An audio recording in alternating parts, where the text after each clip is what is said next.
Bonjour et bienvenue dans la saga Santé 2030 conçue à partir de l'impressionnante enquête réalisée par le LEM, les industries du médicament. Aujourd'hui, la médecine intégrative ou le patient autonome. Notre invité est le docteur Alain Toledano, qui est cancérologue, radiothérapeute à la clinique Hartmann et président de l'Institut Raphaël. Alors, médecine intégrative, c'est un terme un peu compliqué qui signifie approche intégrée au plus proche de l'intelligence de la maladie. Elle croise tout ce qui est connu de la biologie, de la tumeur et de son environnement, ainsi que toutes les disciplines disponibles. Intelligence artificielle, imagerie médicale, réalité virtuelle. Tout cela pour mieux définir une stratégie thérapeutique réellement adaptée au patient dans son individualité. Ça, c'est pour la théorie. Alain Toledano, bonjour. Bonjour. Alors la pratique s'approche singulièrement de la théorie ? Oui, de plus en plus. Aujourd'hui, notre objectif, c'est de passer d'une médecine centrée sur la maladie à une médecine centrée sur l'individu et son projet de vie. On a l'impression que c'est tout ce qu'on a toujours eu envie de faire en médecine, non ? Je pense que ces valeurs sont partagées par la plupart des médecins et des soignants. Il y a une tendance humaniste dans cette médecine qui est de plus en plus technologique. Alors vous êtes oncologue et c'est une tactique. Alors ce qui est intéressant, c'est que c'est né pour contrer les multiples stratégies déployées par la cellule cancéreuse, qui en connaît pas mal, et pour contourner, résister, échapper au traitement. Ça, c'est pour contrer cela ? Oui, la cellule cancéreuse nous a appris finalement qu'elle existait au sein d'un environnement. Que si on voulait traiter correctement le cancer, il fallait traiter correctement l'individu. Et donc, il n'y a pas de raison. On doit considérer l'individu dans la société, dans son environnement, et pas uniquement se concentrer sur sa maladie. Alors vous allez voir que c'est impressionnant tout ce qui est fait dans votre service et sur Raphaël, mais on se demande si on utilise cette stratégie dans d'autres spécialités que la cancérologie. Le cancer, ça symbolise un peu la fragilité, mais on a de nombreuses raisons d'être fragile. Dans beaucoup de maladies chroniques, je pense au diabète, l'insuffisance rénale, les maladies neurodégénératives, on devrait s'occuper de l'individu de façon globale. Mais il n'y a pas la même démarche que la vôtre. Il y a certainement des projets intéressants qui sont à valoriser avec une démarche de santé intégrative. Nous, cancérologues, on se préoccupe du cancer, mais on a un regard, j'espère, à 360 degrés. On travaille avec les autres disciplines pour promouvoir cette santé globale. Alors c'est vrai, vous verrez, nous sommes allés au Congrès européen de cancérologie et c'est vrai que ça bouge beaucoup dans ce sens-là. Mais cette logique qu'on va dire pierre par pierre, c'est une évolution de l'analyse tout statistique qui était la loi auparavant et qui reste quand même beaucoup pour beaucoup de médecins. On parle plus de statistiques que de...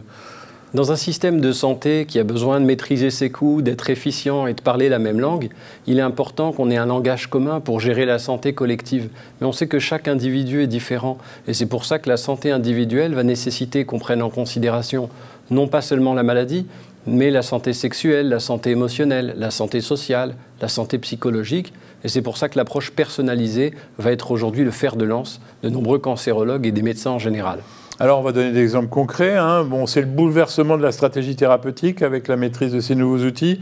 On bascule progressivement vers une médecine plus efficace pour intervenir quand il est temps. Il est indispensable aujourd'hui d'intervenir précocement. Si on veut guérir correctement le cancer, il faut travailler en dépistant, en essayant de faire de la prévention. Et ça, c'est important. C'est un enjeu de demain et d'aujourd'hui. Et une fois que le cancer survient, pour diminuer les rechutes, il y a bien entendu tous les médicaments, mais toutes les conduites qui vont être importantes. Et c'est pour ça qu'il faut se préoccuper de la manière de se comporter de façon globale. La nutrition, les émotions, l'activité physique, le bien-être, le rapport à la société. Et c'est sur cela qu'on doit travailler, la technique et le reste. Alors, en préparant cette émission, je suis tombé sur un chiffre qui est pour moi ahurissant. Vous allez me le confirmer. On dit que 97% de la population atteinte de cancer est traitée par ce qui est démontré chez 3% des patients. Aujourd'hui, quand on administre un médicament, c'est qu'il a montré un bénéfice dans une étude qui a été faite pour ça. Alors pour que l'étude soit bien faite, il faut éliminer les nombreux biais. Donc on va choisir quelques patients sélectionnés pour démontrer l'efficacité antitumorale. Mais une fois qu'on a ce résultat, on va donner ce même médicament à toute la population atteinte de cancer. Des gens différents. Donc quelqu'un qui a une hypertension, une insuffisance rénale, un diabète, qui prend son médicament un jour sur deux. Est-ce qu'on va obtenir le même bénéfice? Pas forcément. C'est pour cela qu'il faut arriver à relativiser, garder une attitude très rigoureuse statistique, mais arriver à considérer chaque patient de façon différente et dans sa singularité. Alors moi je vois quand même quelque chose avec cette médecine intégrative qui va Ça devrait bouleverser les essais cliniques, non? Aujourd'hui, nous avons besoin de démonstrations à bonne échelle. Oui, mais c'est ce qui va se passer grâce mais si vous considérez que chaque individu est différent et chaque corps est différent, il va falloir qu'on revoie notre manière de faire nos démonstrations et qu'on s'adapte, qu'on aille au plus près de chacun. Donc, ça va être ces fameuses études en vraie vie que tout le monde réclame. L'étude en vraie vie, la vie réelle, les données de vie réelle. On sort de la grande étude et on va au particulier. Alors, grâce à cette médecine intégrative, le patient est enfin au centre du système de soins. Une réalité que nous allons pouvoir apprécier dans un reportage à l'Institut Raphael, que vous dirigez, Alain? Oui, on a la chance d'avoir démarré cette aventure il y a maintenant 10 mois. Présentation rapide, c'est où, c'est comment? À la porte de Champéret, c'est un bâtiment où cohabitent les acteurs de soins médicaux, paramédicaux. Et donc Raphaël, c'est l'ange de la guérison. On traite le cancer et l'après-cancer. Très belle présentation. Allez, reportage de Diane Cacciarella. Après, je vais te masser avec les huiles. Et là, ça va être le moment de détente, vraiment, tu vas voir. Marie est aux petits soins. Massage, gommage, masque, le tout dans une ambiance étudiée pour laisser les idées noires en dehors de sa cabine. Même avec le cancer, je me sentis vraiment soulagée. J'ai aucune peur ou mal. Parfois, j'ai oublié la maladie. Et bien, c'est exactement pour ça que je travaille. C'est pour ces échanges-là, c'est pour ces témoignages-là. Ces doigts de fée soulagent les blessures du corps, usées par la maladie et les traitements lourds. Mais les pouvoirs de cette onco-esthéticienne dépassent la seule enveloppe corporelle. Elle soigne aussi les maux de l'esprit.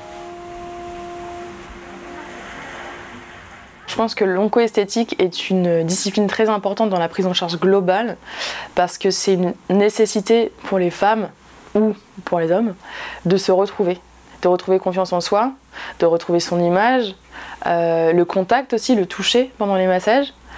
Et ce n'est pas des futilités comme on peut l'imaginer en esthétique quand on va faire un rendez-vous parce qu'on a juste envie de se chouchouter un peu.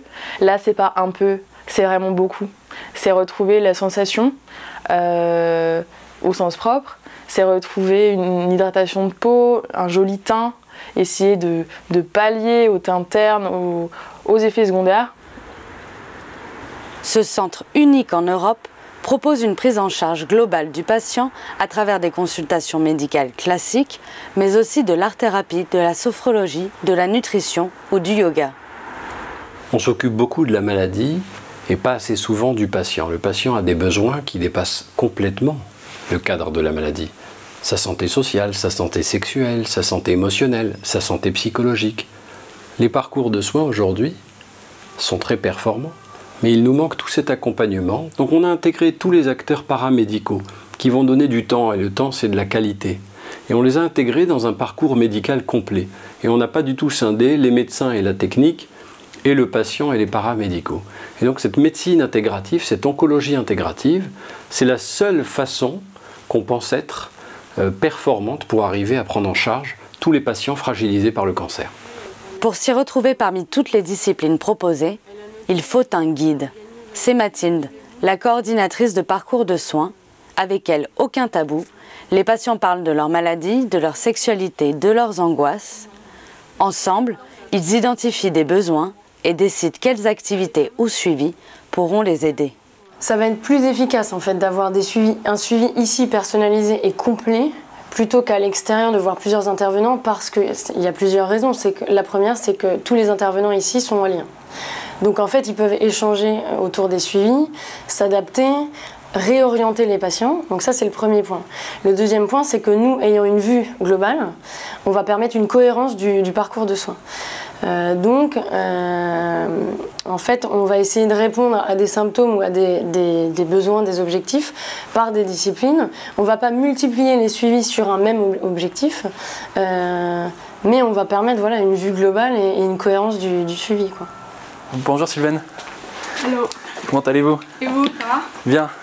Sylvaine se fait soigner ici depuis plusieurs mois. En dehors de ses rendez-vous médicaux, elle s'est essayée à plusieurs activités.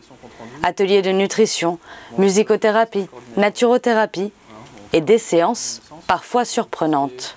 j'ai participé à l'atelier cuisine où, pour moi, j'avais rien à faire là, mais qui était intéressant pour les autres. Et finalement, ça m'a fait très plaisir et ça m'a donné un peu de légèreté et donc du coup du bien-être.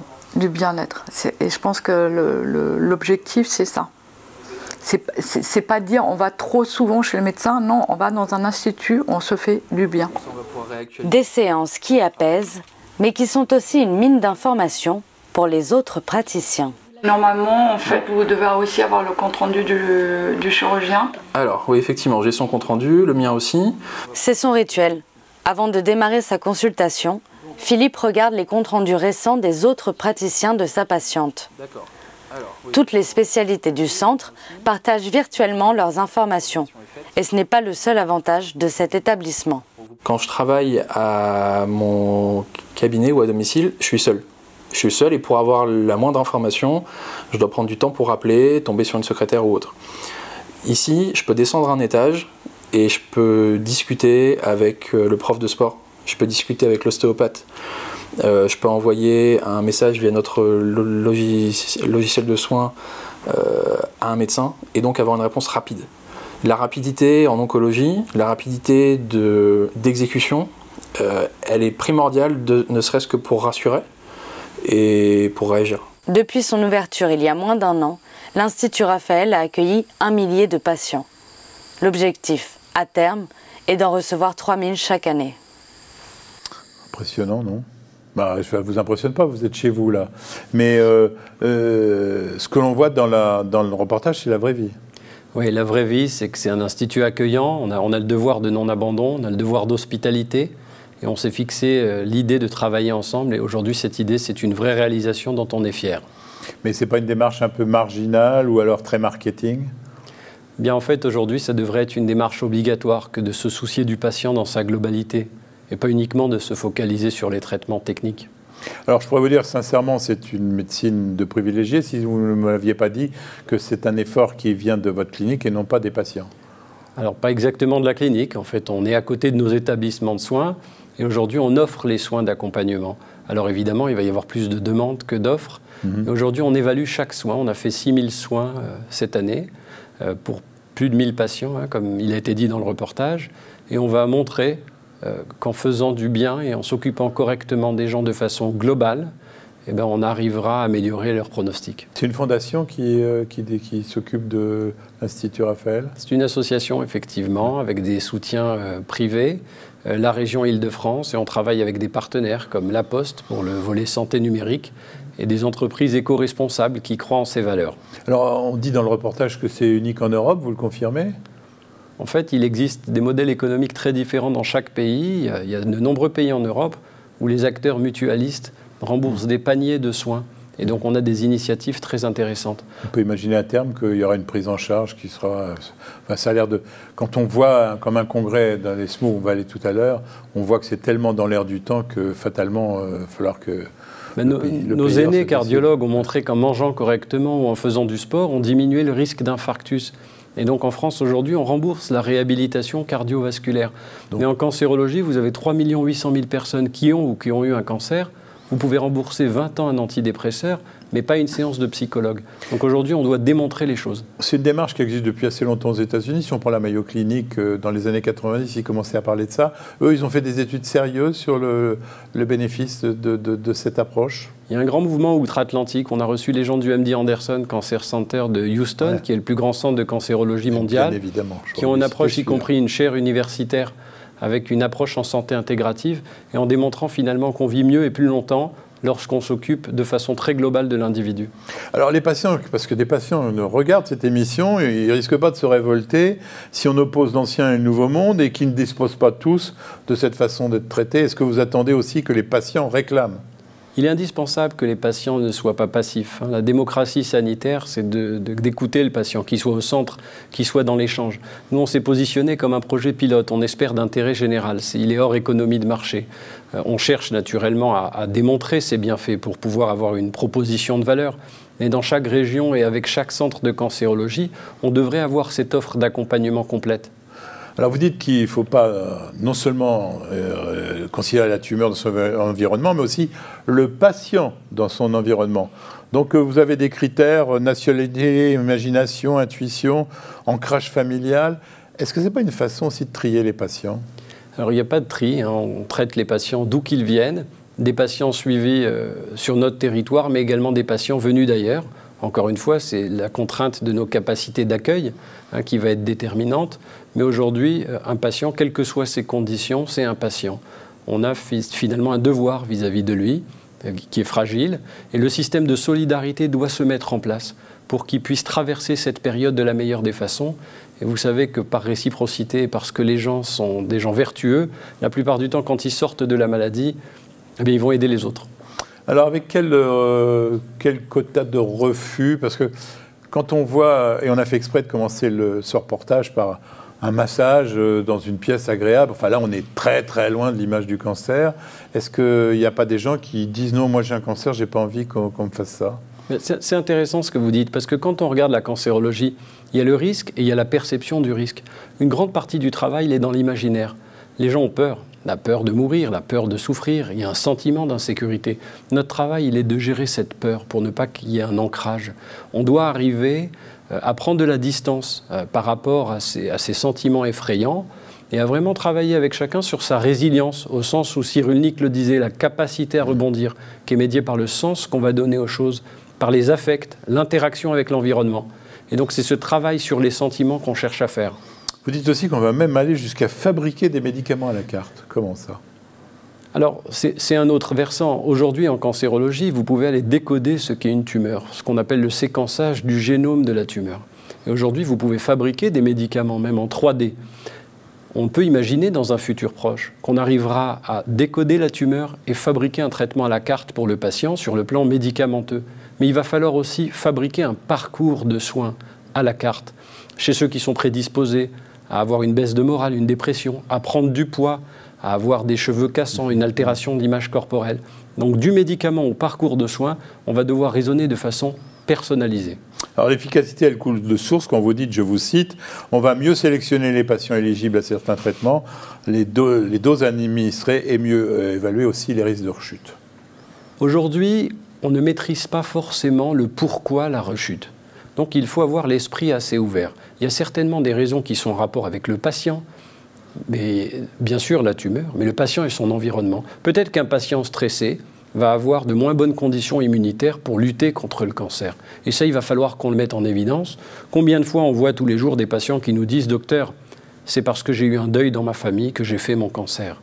Alors bien sûr, c'est difficile à prouver, mais il faut qu'on les écoute, ces patients. Ils sont en train de nous dire quelque chose.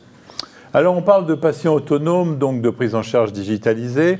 À quoi ressemblera le circuit de soins en particulier au niveau de son traitement?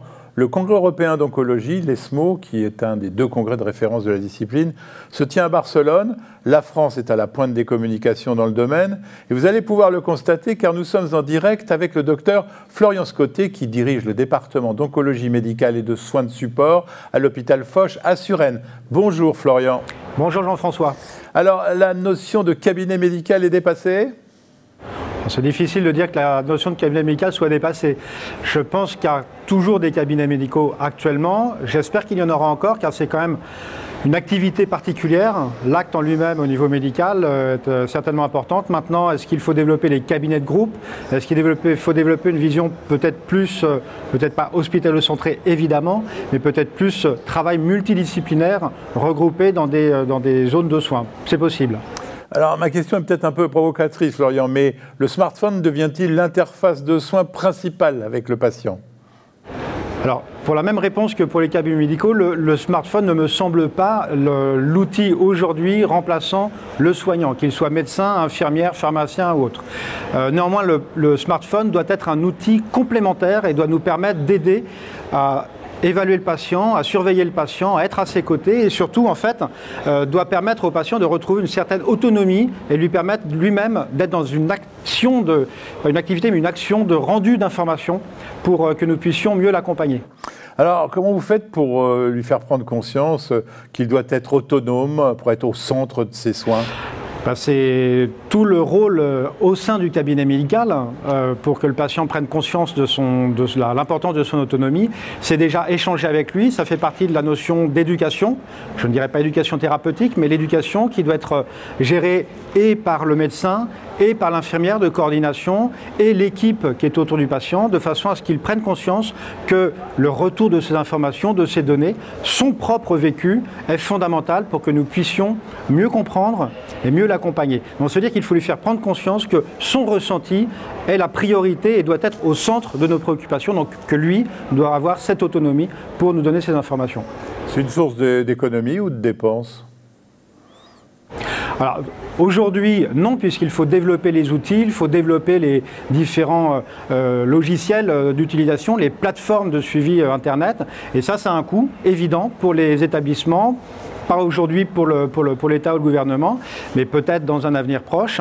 Néanmoins, c'est une économie pour le futur, puisque ces outils permettront d'avoir moins de déplacements du patient. La télémédecine, on l'a vu là sur le congrès de l'ESMO, est très appréciée par les patients âgés de plus de 85 ans qui préfèrent en fait rester à la maison, rester dans leur environnement et être évalués par une équipe soignante qui peut l'appréhender dans son quotidien de façon à mieux l'aider. Donc, à l'avenir, moins de déplacements, moins de transports à rembourser, et puis moins de toxicité, moins de complications, moins d'hospitalisation, une meilleure anticipation. Et là, on va directement vers des économies de santé évidentes pour les pays. Vous avez des études cliniques qui prouvent la supériorité de cette approche ? On a des études cliniques qui prouvent, une grande étude clinique qui avait été présentée en plénière à l'ASCO en 2016, l'étude d'Ethan Bach, STAR, qui montrait une supériorité en termes de qualité de vie, en termes de retour aux urgences, mais également en termes de survie, avec un gain de 5,2 mois pour les patients qui avaient ce suivi accompagné des patients par une infirmière de coordination et l'utilisation d'une plateforme Internet. Maintenant, il y a de nombreuses études qui montrent un bénéfice en termes de qualité de vie. L'étude du programme Proche à l'hôpital Pompidou, qui est le programme STAR à l'hôpital Foch à Suresnes, montre un impact en termes de qualité de vie, en termes de réduction des symptômes en cours de traitement anticancéreux. Oui, il y a de nombreuses études qui permettent de montrer un impact. Et encore une autre étude, l'étude qui est présentée par l'équipe du Mans, par Fabrice Denis, qui montre là encore un bénéfice en termes de survie, en termes de survenue des complications par un suivi par plateforme Internet. Donc dans un congrès comme l'ESMO. Je viens à l'instant de vous citer deux études qui sont françaises, celle de Fabrice Denis et celle de l'équipe de Foch. La France se situe bien. Un bon exemple sur l'ESMO, c'est que le TrackShare 2019 sur la partie soins de support, soins palliatifs, elle est en train de vous parler. Donc c'est un Français. Et l'idée est vraiment de dire que oui, la France est en pole position de ces développements, très active. Il y a d'autres pays comme le Canada, comme les États-Unis évidemment, qui mettent les moyens pour avancer, mais la France est loin d'avoir à rougir et se trouve en bonne position de la recherche, mais également de l'organisation des soins. Et je pourrais citer l'AFSOS, l'Association francophone pour les soins oncologiques de support, qui a une part très importante dans ce développement de l'organisation des soins dans les pays français et francophones. Ça reste quand même un peu élitiste et pour un petit nombre de patients, non ? Non, on va parler effectivement d'utilisation de smartphone. Donc là, c'est pour les patients qui ont un smartphone. Je crois que dans la salle autour de nous, tout le monde a un smartphone. On peut dire que c'est accessible pour certains centres qui ont les moyens de développer ces techniques. La réponse est probablement oui aujourd'hui. Néanmoins, quand on regarde un peu dans le détail, tous les centres de lutte contre le cancer ou les centres qui agissent contre la maladie cancéreuse font l'acquisition de plateformes de suivi des patients. Donc non, ce n'est pas une médecine élitiste, c'est la médecine du futur, la médecine de demain. Et quand on voit encore une fois que les patients âgés sont de plus en plus outillés en termes d'informatique, en termes de téléphone portable, de smartphone, eh bien on voit très très bien que cette question ne s'adresse plus à une toute petite proportion de la population, mais à l'ensemble des personnes malades. Merci Florence Cottet, beau congrès. Merci beaucoup Jean-François. Alors effectivement, la France bien placée, ça se confirme. Vous avez un commentaire sur l'interview qu'on vient de faire de Florence Cottet ? Je rejoins tout à fait ce qu'a dit Florence Cottet. Il est indispensable de savoir qu'aujourd'hui en cancérologie, on génère des effets secondaires. On a de la chance d'avoir des traitements, des troubles de la sexualité, des bouffées de chaleur, des troubles du sommeil. Alors, faire le récit de ces effets secondaires, ce n'est pas anodin pour un patient. Ça va permettre de mieux le prendre en charge. Donc bien sûr qu'il nous faut des nouveaux outils. Et nous, médecins et soignants, on aura à déléguer des tâches a ces outils-là pour pouvoir se recentrer sur l'humain. Donc on veut plus de numérique pour pouvoir faire plus d'humain. Donc le patient il va disposer d'un carnet médical électronique qui permettra d'organiser son suivi? Oui, parce que souvent le patient, il va sur une consultation courte où il y a un peu d'émotion, il va oublier de nous dire des choses. Et c'est vrai que la sécheresse buccale, c'est quelque chose de très embêtant. Le fait de mal dormir la nuit, c'est fatigant, ça irrite, ça crée des troubles dans sa vie sociale. Donc c'est vrai que si le patient, on lui demande régulièrement, dans des temps dédiés, avec des outils faits pour ça, de rapporter ses symptômes, on va pouvoir mieux étudier ce qu'on aura à faire et mieux le prendre en charge. Alors on parle toujours de parcours de soins, c'est un mot qui est quand même depuis quelques années au centre du vocabulaire. La prise en charge digitalisée, comment ça permet de repenser la place du patient concrètement? Parce que bon, ça va changer son accès, ça va changer son approche du médecin. Sur le format de la consultation médicale qu'on connaît tous, quand vous êtes en cancérologie, vous allez regarder le patient, est-ce que vous prenez bien vos comprimés, est-ce que vous avez fait votre chimiothérapie? Et là, on va regarder un scanner, on va regarder une tumeur, on va la voir fondre. Mais à aucun moment, on s'est préoccupé grandement de tous ces symptômes, ce cortège d'effets secondaires qui va miner la vie du patient. Sa constipation, ses diarrhées, sa baisse d'humeur, ses douleurs articulaires. Et c'est pour cela qu'en donnant le temps dédié avec des outils de collection des données, on va pouvoir recentrer la prise en charge autour du patient et pas autour de sa maladie. Et ça, c'est permis par une réorganisation de ce système et pas seulement autour de la maladie, autour de l'individu, grâce à cette santé numérique qui est en train de se développer. Est-ce que ça donne vraiment plus de sens à votre métier d'oncologue, qui n'est pas facile? Disons que ce n'est pas, parmi les disciplines médicales, celle qui est la plus simple. Quand vous voyez un patient qui est triste et abattu et fragile parce qu'il a peur de mourir, et parce qu'il a des symptômes comme la dysfonction érectile et la tristesse. Quand vous arrivez à le voir quelques mois après avec un programme d'accompagnement, avec le sourire en disant « j'ai trouvé un sens, j'ai trouvé des équilibres de vie, j'ai recréé mes équilibres. Grâce à vous, à votre prise en charge, on a pu mobiliser mes ressources et je me sens capable d'affronter la maladie. » Mais on voit des patients qui vivent plus longtemps et surtout qui vivent mieux parce qu'il n'y a pas que la quantité de vie, il y a aussi la qualité de vie. Donc la médecine remet de l'ordre dans la vraie pratique, dans la vraie vie. Mais d'une médecine quantitative, on va aller vers une médecine qualitative et quantitative. D'une médecine prescriptive, on va passer à une médecine intégrative. C'est Hippocrate qui aurait été très content de voir comment a évolué la médecine, mais elle aura mis du temps. Hippocrate disait que ton aliment soit ton seul remède. Alors on prête encore serment sur ces valeurs d'humilité en médecine. Mais c'est vrai que la médecine, elle doit commencer par l'humain. Et vous savez que Voltaire disait que l'art de la médecine consiste à distraire le malade pendant que la nature le guérit. Alors on n'en est pas là à l'ère des robots, mais c'est important aussi d'accompagner un phénomène et de l'accompagner sur le plan humain. La médecine, elle est technique, et tant mieux pour nos patients, mais elle doit être humaine et rester humaine. Alors on arrive à la fin de cette émission, et cette humanité vous va bien et nous va droit au cœur. Mais je vais demander de vous engager et de me dire, en 2030, à quoi va ressembler le patient ?